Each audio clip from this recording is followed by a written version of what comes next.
Good morning, everyone. Welcome. I'm your host today for the launch of the Transforming to the Unexpected Spina Bifida Front to Back by Mr. Steve Kean. My name is Michael Thompson. I am the Equity Generalist at the Center for Human Rights, Equity, and Diversity.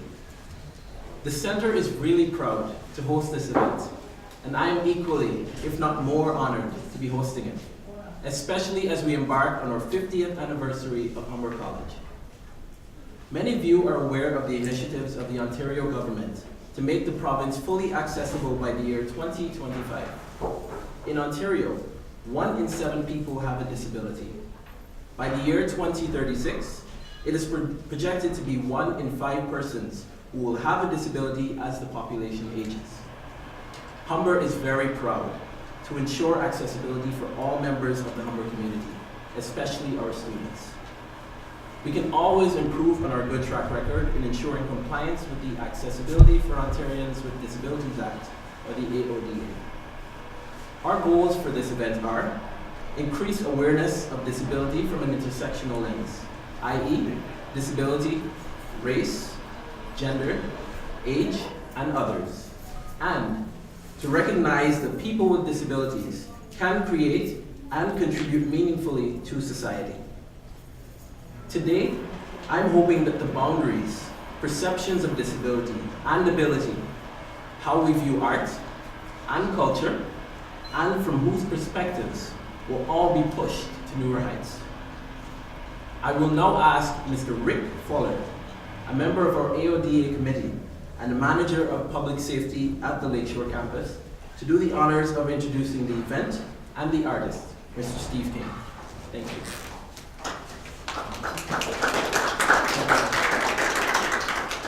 Thank you, Michael. First of all, I'm supposed to stay on script, which I will, but it's just, I find it an honor to be here this morning. Good morning and welcome to the Steve Kean Exhibits Spina Bifida Front to Back. My name is Rick Fuller and I'm the manager of public safety here at the Lakeshore campus at Humber College. It is my pleasure to be opening this exhibit today. This event is presented by Tangled Art Plus Disability in partnership with Humber College. Tangled Art Plus Disability is a not-for-profit arts organization and forum for creative and artistic excellence, which uses the power of art as a transforming medium to enhance the understanding and acceptance that people with disabilities can and do make significant contributions to all aspects of society, in particular the arts and an evolving cultural sector. With that said, I'd like to introduce the artist, Mr. Stephen Kean, whose name people would think is Kean, but we had a little discussion this morning, and I, out of respect for your Gaelic heritage, we're going to pronounce it correctly today. He's the creator of these wonderful pieces, which are on display here at the gallery until January 27th. Steve Kean is a photographer originally from Sudbury, who had been living in Toronto for the past 23 years. He came to photography while in high school, where he was failing art class. Don't get that. Kean's disability made it difficult for him to draw or paint, but he still had a burning need to create art. A camera was the answer for him. Mostly self-taught, Steve has made tens of thousands of images over more than 30 years attempting to master his craft. Much of Kean's work focuses on how people with disabilities inhabit their bodies and illustrate how their lived experiences may differ from everyone else. His images challenge the viewer to think about how people with disabilities see and interact with the world they share with able-bodied people. Influenced by the likes of Henri Cartier-Bresson, Edward Weston, Vincenzo Pietro-Paolo, and W.G. Eugene Smith, Steve seems to capture the moments that can define his subjects and their place in society. Please join me in welcoming Mr. Stephen Kean.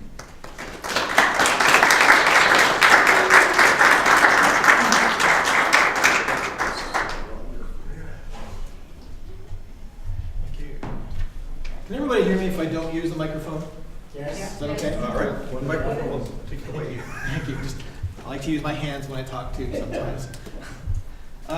First of all, I want to say thank you. Thank you to Humber College for inviting me. Thank you for Tangled, for putting my name and my work forward to be part of this incredible show and to be part of the life of the L Space Gallery and here at Humber College. They've given me a half hour to speak, but I prefer to let my work speak for itself. I'm not going to give you a half an hour. I don't think I could talk that long. I want to tell you a little bit about the project and a little bit about me.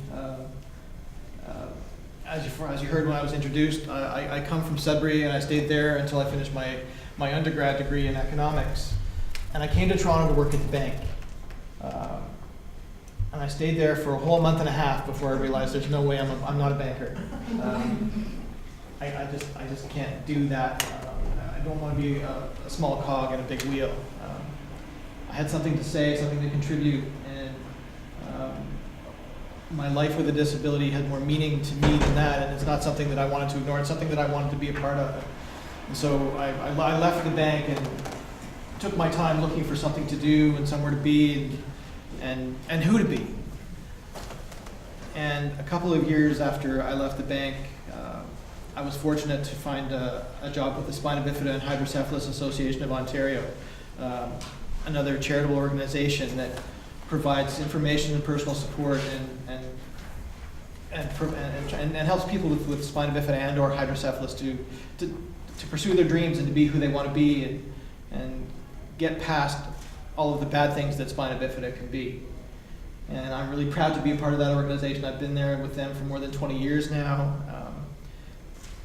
being a voice on the other end of the phone, being there when somebody needs them, just like they were there for my parents when my parents needed them when I was first born, and there were so many questions and not that many answers, and doctors who said, he's never going to, he's never going to, he's never going to, and he's never going to, and why don't you put him in an institution? It'll be easier for you.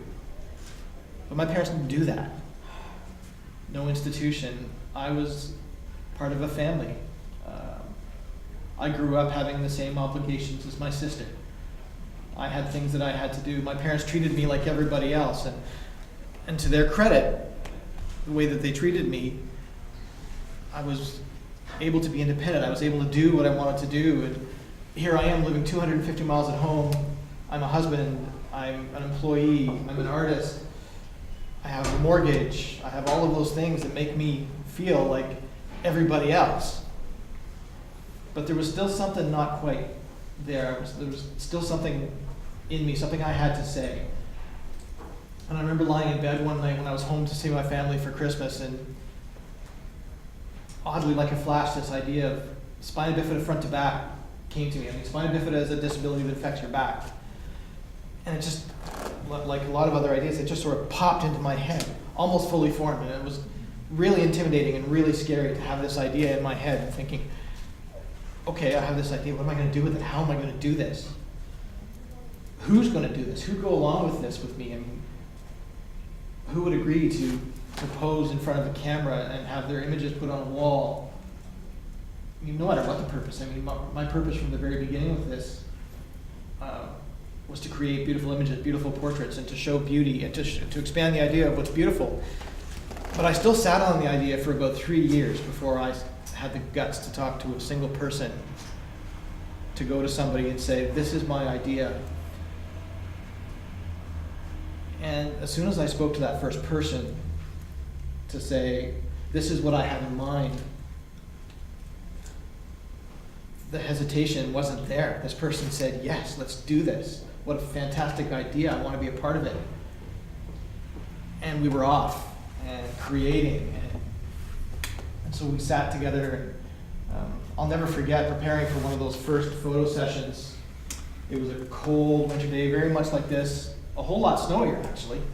And waiting for this person and setting up my studio. I tested the lights 3 times. I tested everything. I was ready, but I was still a nervous wreck. And then this person arrived, and we started shooting and started playing around. And as soon as we started working together, the nerves just went away. And we started working, and we started coming together. And it was I'm sure it was a little bit weird too, because those front portraits, are not your typical corporate portrait where I'm telling you, put your chin down, do this, do that, and trying to get a certain thing out of them. You know, the marketing department has a certain way things want to look, but no, this wasn't like that. This is a true collaboration between them and me. And this is me saying at the beginning of the session, how do you want to be seen every day? This front portrait is how you want people to see you every day. What do you want to tell the world about you? And so, in order to get that, sometimes there were some awkward silences. I'm sitting there behind the camera, and I don't want to tell them what to do. For this portrait, I'm just a tool. And so I'm sitting there waiting for that moment, and then there would be a pose. And then, after some time working, half an hour, 2 hours, 3 hours, really depended on the person. There was no rush, and there's no rush creating any of these. I remember working with Jimmy and right here in the Maple Leafs hat, and we were talking, and Jimmy and I share the unfortunate experience of losing our fathers too soon. And we got to talking about our dads and the experiences with our fathers, and then all of a sudden that look came on Jimmy's face, and I snapped the picture, and then we just stopped. And I looked at, when I'm shooting these, I'm shooting connected to a computer. We saw the image come up big on the screen, almost that size. And both Jimmy and I looked at the screen, and I said, pardon my language, holy shit, there it is. That's it. That's the image. That says something about who Jimmy is. And those lightning moments have been happening throughout creating this work, where I'm working with somebody and we arrive together at a moment where we both look at the picture together and say, wow, that's it. That's the one. That's what I want to see.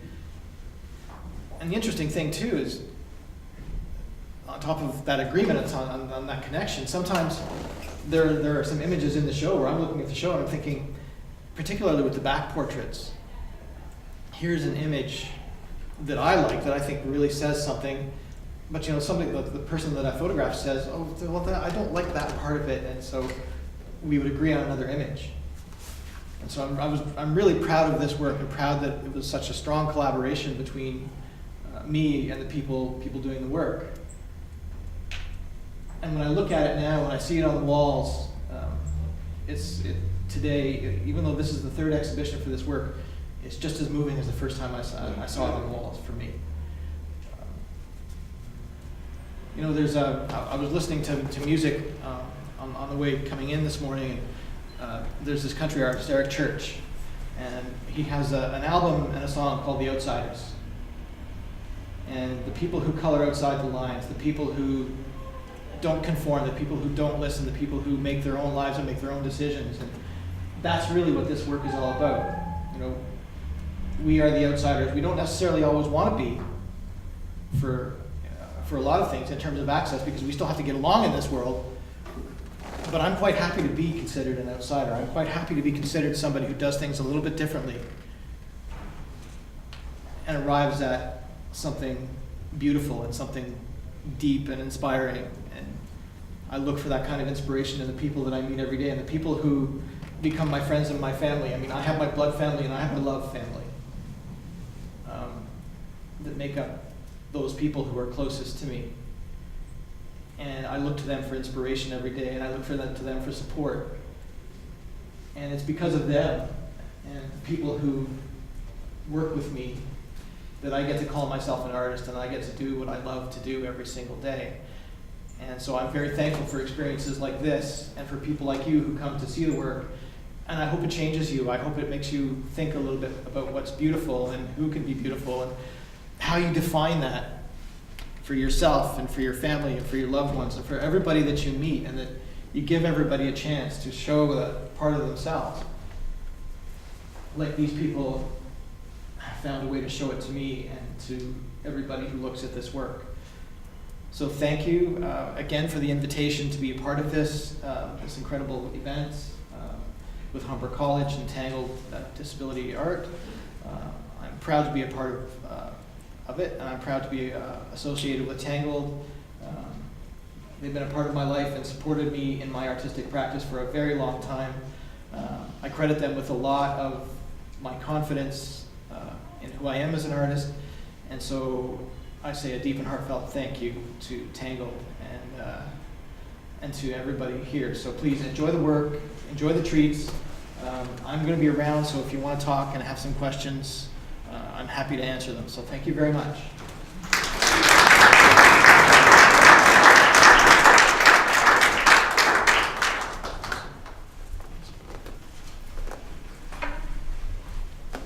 Yeah, I'm supposed to stay on script, but I won't. So, one of the lines I'd like to just came to mind as we were talking was, you help us to see the obvious that isn't that obvious to a lot of people, that there are the two sides. And thank you for that. It's a privilege to be a part of such a remarkable event. On behalf of Humber College, I'd like to take this opportunity to thank Mr. Steve Kean and Tangled Art Plus Disability for their amazing work. Your contributions have been incredibly insightful and have left us with much to talk about and rethink. Thank you to the Center for Human Rights, Equity and Diversity for organizing this event, or this exhibit. And to all in attendance here today, thank you for coming and participating in this event.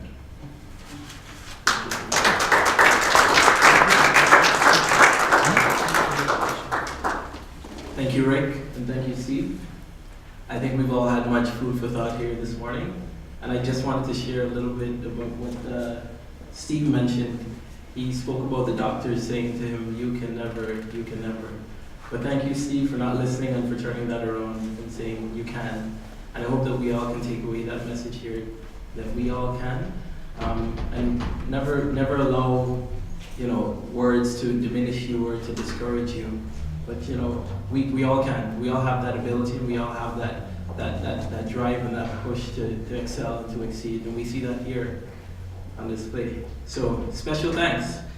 Special thanks to our president, Mr. Chris Whitaker, and to Laurie Diduch, our Vice President of Human Resources, for their cutting-edge leadership and continued support. And to Nancy Sims, the Director of the Center for Human Rights, Equity and Diversity, for ensuring the visibility of issues of persons with disabilities. Special thanks also to Ashley Watson. She's a curator here at the gallery, and also the team here at the gallery for assisting us in coordinating this event. And to Humber's AODA committee, and their relentless commitment to full accessibility and inclusion for all members of the Humber community. Just a reminder that this exhibit will be on display Monday to Friday, 10 a.m. to 5 p.m. until January 27th. Please come by as often as you wish and spread the word to your networks. Now please join us for some refreshments and feel free to mingle and engage with the artist, Mr. Steve Kean. Thank you all for coming.